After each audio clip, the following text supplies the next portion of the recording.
3 fit, হ্যাঁ আমি এখানে তোমার ফিট নাই, তাহলে আমার কিভাবে বের করলে সুবিধা হবে? আমি 4 ফিট বাই 3 ফিট আমি এখানেই করব, মানটা বসাবো, তাহলে কিসে কনভার্ট করলে আমার সুবিধা হবে সহজে? এখানে যে কয়টা অপশন আছে খুব সহজে আপনি বের করতে পারবেন, সবগুলো দিয়ে আপনি পারবেন, কিন্তু মানে ইমিডিয়েটলি বের করতে পারবেন কোনটা? ইঞ্চি, তাই না? ইঞ্চিতে দেখেন আমার 4 ফিটে কয় ইঞ্চি হয়? 48, 3 ফিটে 36, তাহলে কি আমার ইঞ্চিতে বের হয়ে গেছে না?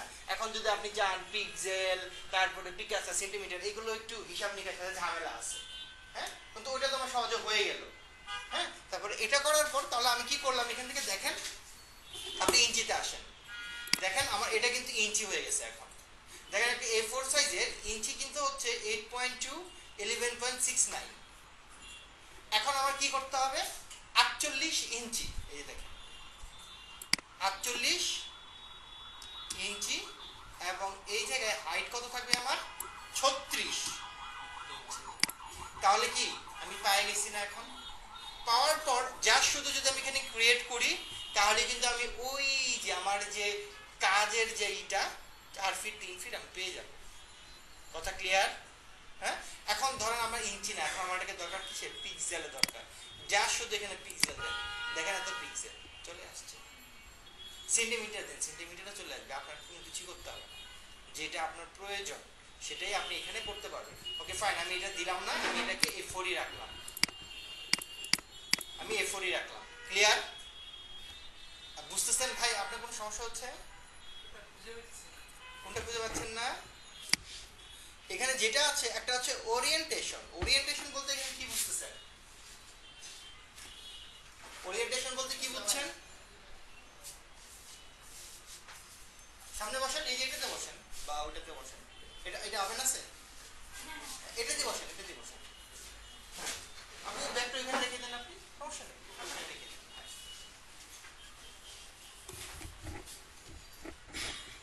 তাহলে এই জায়গায় আমি এখন কি করব? আমি এখানে চাচ্ছি হচ্ছে কোথায় দেখেছিলাম, আচ্ছা ওরিয়েন্টেশনে ছিল। ওরিয়েন্টেশনের এখানে দুইটা অপশন আছে, তাই না? ওরিয়েন্টেশন বলতে আমরা যেটা বুঝি, একটা হচ্ছে ল্যান্ডস্কেপ আর একটা হচ্ছে পোর্ট্রেট। এখন ল্যান্ডস্কেপ এন্ড পোর্ট্রেট আমরা বুঝি, পিছনে দুজন বুঝি ল্যান্ডস্কেপ আর পোর্ট্রেট। ওকে, হ্যাঁ হ্যাঁ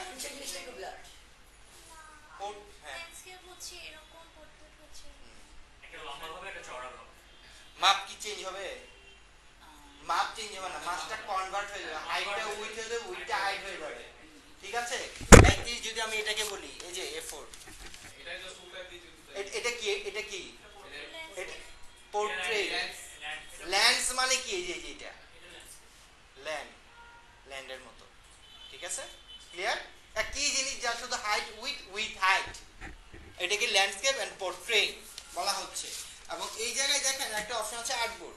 এই আর্টবোর্ড আপনার এখানে ডিফল্ট ভাবে একটা দেওয়া থাকে, আপনি একের অধিক নিতে পারবেন, তো আমাদের একের অধিক দরকার নেই, আমরা যেটা একটা আছে সেটাই থাকুক। ওকে, এটার পর এই জায়গায় আরেকটা অপশন আছে, যেটা সেটা হচ্ছে ব্লিড। ব্লিড জিনিসটা কি? ব্লিড জিনিসটা হচ্ছে আপনার, আমরা যখন কোনো প্রিন্টিং আছে না, প্রিন্টিংয়ে যখন প্রিন্ট করি তখন ওটার জন্য কিছুটা অংশ রাখতে হয়, মানে কাটে যখন তখন ওটা পড়ে যায়, হ্যাঁ, ঠিক এটাকে বলা হচ্ছে ব্লিড। মানে এক কথা হচ্ছে ওই প্রিন্টিং এর সময় আমরা যতটুকু অংশ কেটে পড়ে যাবে, অতিরিক্ত অংশ, ওটাই হচ্ছে আমার ব্লিড এরিয়া। ক্লিয়ার? আপাতত আমরা এটুকুই জানি যে এটা আমরা প্রিন্টিং এর ক্ষেত্রে যে অংশটুকু কেটে পড়ে যাবে, থাকবে না, ওটাই হচ্ছে আমাদের ব্লিড এরিয়া। হ্যাঁ, হ্যাঁ, যেটুকু পড়ে যায়, দেখবেন যারা প্রিন্ট করে না, প্রিন্টের ক্ষেত্রে কিছুটা অংশ ছেড়ে কাজ করে, বুঝছেন? কেন কাজ করে? ওই যে যখন কাটে বা তাদের দেখার জন্য, হ্যাঁ, যখন দেখতে হয়, প্রিন্টিং এর সময় দেখতে হয়, তারপর কাটার সময় মেশিনে কিছুটা অংশ কেটে পড়ে যায়, এটা পড়বেই, তার জন্য আমরা ওই অংশটাকে রাখি। ওটাকে বলা হচ্ছে ডিড এরিয়া। আপাতত আমরা এটাই জানি, আমরা যখন প্রজেক্ট করব তখন আমি দেখাই দিব কিভাবে কখন কোন মাপ নিতে হবে। হ্যাঁ, ক্লিয়ার? ঠিক আছে, এরপর আমরা এখান থেকে যে কাজটা করব, এটুকু আমরা নেওয়ার পর এখান থেকে আমরা একটা ক্রিয়েট করব। দেখেন এই জায়গায় আমরা একটা ক্রিয়েট করলাম, জাস্ট ক্রিয়েট করব। দেখেন ক্রিয়েট করার সাথে সাথে আমাদের কিন্তু এরকম একটা অপশন চলে আসছে। আপনাদের আসছে না এরকম অপশন একটা? সবার আসছে? আচ্ছা, এখন আপনারা একটু এদিকে দেখেন। দুইটা কাজ কিন্তু একসাথে করতে গেলে ঝামেলা হবে, আমি একটু সময় দিব, আপনারা একটু প্র্যাকটিস করবেন। হ্যাঁ, বাট এখন এদিকে দেখেন। এখন যেটা হচ্ছে এই যে অংশটা এসেছে এইটাই আমাদের হচ্ছে কি কাজের অংশ বা ইন্টারফেস, যেখানে আমরা সকল ধরনের কাজ এখানে সম্পাদন করব। সব কাজ কিন্তু আমরা এখানে করব। এখন এটাই হচ্ছে আমাদের মূল ইন্টারফেস ইলাস্ট্রেটর। ক্লিয়ার? এখন আমরা একটু নামগুলো একটু জেনে নিই, কোনটার কি নাম। হ্যাঁ, তো উপরের যে অপশনটা আমরা দেখতে পাচ্ছি এই যে এআই ফাইল এডিট অবজেক্ট, এই যে অপশনটা দেখতে পাচ্ছি উপরে, হ্যাঁ, এইটাকে আমরা বলি অ্যাপ্লিকেশন বার। ঠিক আছে, এটা কি বলি? অ্যাপ্লিকেশন বার। আবার ঠিক এই যে দেখেন মাঝখানটায় যে অপশনটা আছে, যে এটা এই যে স্ট্রোক লেখা আছে, তাই না? এই যে এটা নো সেকশন, এই যে এই অপশনটা আমার যে মাউসটা গেছে মাঝখান দেখছেন না, এইটাকে আমরা বলি কন্ট্রোল বার। এইটা কি তাহলে? টুল বার। যে জিনিসগুলো দিয়ে আমরা সকল কাজ করব, এই টুল বারটা হচ্ছে আমাদের অনেক বেশি গুরুত্বপূর্ণ। এটা কি তাহলে? এটা হচ্ছে আমাদের প্যানেল। এই প্যানেল মূলত হচ্ছে কি যে উইন্ডো থেকে যত ধরনের আমরা নিয়ে আসি কাজ সব এসে আমরা আসলে প্যানেলে জমা হয় বা প্যানেলে আমরা গুছায় রাখতে পারি। মূলত উইন্ডোজের সকল ধরনের এই যে মানে মানে যে ফিচার্সগুলো আমরা নিয়ে কাজ করব, যখন করব তখন দেখবেন আস্তে আস্তে বুঝে যাবেন। হ্যাঁ, তখন এইগুলো গুছায় রাখা যায়। এখানে কেউ গুছায় রাখি, কেউ হয়তো এই জায়গায় রাখি, যে যেভাবে পারে আর কি করি আমরা।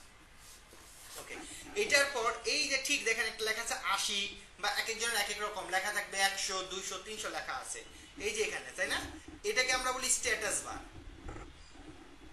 ঠিক আছে, স্ট্যাটাস বার। এছাড়া ঠিক এই যে অপশনটা আপনি দেখতে পাচ্ছেন, আমার মাউস যতটুকু গেল, হ্যাঁ, এই অংশটুকু বাকি আছে না, এটাকে বলি আমরা ডকুমেন্ট উইন্ডো। এই ডকুমেন্ট উইন্ডোর মধ্যে আবার আরেকটা জিনিস খেয়াল করে দেখেন, একটা সাদা অপশন দেখতে পাচ্ছেন না? আসছে আপনাদের সাদা কিছু একটা। হ্যাঁ, এই সাদাটাকে আমরা বলি আর্টবোর্ড। এই আর্টবোর্ডটাই হচ্ছে আমার ওই যে আমি মাপটা নিছি 2 ইঞ্চি 3 ইঞ্চি 4 ফিট 3 ফিট A4 সাইজ, আরো অনেক টাইপেরই হইতে পারে, যে কোনো সাইজই হইতে পারে। বুঝাইতে পারছি? হ্যাঁ, এই যে এইটা হচ্ছে আমার যে জায়গাটাতে আমি একটা পেজ, এক কথা আমরা পেজ নিয়ে না লেখি কোথায়, একটা কাগজ, সাদা জিনিস, তাই না? সাদা পেজ, এক কথা হচ্ছে এখানে একটা সাদা পেজ আপনাকে দিয়ে দিয়েছে, এটার নাম হচ্ছে আর্টবোর্ড। যে মাপটা আপনি নিয়েছেন, কারণ যে কোনো মাপের হইতে পারে, এটা তো আসলে আপনি জানেন আমিও জানি না, ডিজাইনের ক্ষেত্রে বিভিন্ন রকমের মাপ হবে। এখন এই যে আমি সাদা অংশটা নিয়েছি, এটা কিন্তু সাদা বলতে এখানে কিন্তু কোনো সাদা কালার না, ফাঁকা জায়গা। বুঝতে পারছি? ট্রান্সপারেন্ট, এক কথা। ফাঁকা জায়গা ছাড়া আপনি লিখতে পারবেন? লেখা জায়গায় কখনো লেখা যাবে না। তাহলে আপনাকে একটা ফাঁকা জায়গা করে দিছে, এখন আপনি আপনার মতো করে এখন এখানে আপনি যা মন চায় আপনি আপনার মতো করে ডিজাইন করেন। এটুকুর মধ্যে কারো কোনো কোশ্চেন আছে? নাই, ফাইন। তাহলে এখন আমরা আসেন একটু টুলবারের গুলোতে আসি। টুলবারের মধ্যে ঠিক এই পাশে, একদম এই পাশে যদি দেখেন, একদম এই কোণার মধ্যে যদি আপনি ধরেন, তাহলে দেখবেন এখানে একটা টুল আছে যেটার নাম হচ্ছে সিলেকশন টুল। তাহলে সিলেকশন টুলের কাজ কি? সিলেকশন কি বুঝতেছেন? হ্যাঁ হ্যাঁ হ্যাঁ, এখানে সিলেকশন টুল মানে হচ্ছে আমি সিলেক্ট করতে পারবো। কি সিলেক্ট করতে পারবো? এখানে যে কোনো ধরনের টেক্সট, শেপ, ইমেজ বা আপনি কালার চেঞ্জ করবেন, কালার ডিলিট করতে গেলেও সিলেক্ট করতে হবে। এক কথায় হচ্ছে যত ধরনের